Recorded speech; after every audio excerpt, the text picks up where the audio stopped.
Cong, iya bau burger karasa karena irung aing. Saya jadi lapar. Yang sayanya tadi puasa jadi balik lapar 3 kali lipat sekarang. Aduh, Sabar boy, kita kan kerja, anggap aja ujian iman boy. aduh, parkiran loba, anu kaburger leuwih ti loba. Anu teu meunang dahar, iwa urang hungkul. Aduh, Makanya jadi tukang parkir itu harus kuat mental, terutama mental lihat orang makan. Cong, lamun aya nu nanyakeun parkiran bayar sabaraha, saya mah kieu ngomong rek minta dibayar ku burger we. Jangan gitu dong, nanti kita dipecat. Walaupun ide kamu menarik juga sih. Cong, cong, siap-siap. Eta yang mobil asup mereka tinggali gaya sing halus.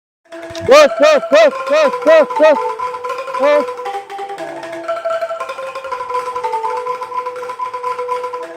Silahkan parkir sini. Terus ya stop. Cong, cong. Tadi nu turun di nu mobil, eta mawa burger loba. Iya saya lihat. Jangan ditatap begitu, nanti dia takut. Aing mah teu ningali beungeutna. Aing mah ningali burgerna. Boy, fokus kerja. Ingat pahala puasa. Pahala mah penting, tapi adzan maghrib lebih penting, cong.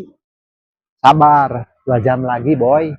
Naon, sugan teh 10 menit deui eta ningali kentang goreng asa ngapung. Itu mah halusinasi. Plastik nyangkut di motor, dikira kentang terbang. Ya, kirain rezeki buka puasa, cong. Terus, kiri, ambil kiri, terus kiri, kiri, kiri. Ya, cukup kakak. Ya, depan, kanan. Ya, kanan lurus. Makasih.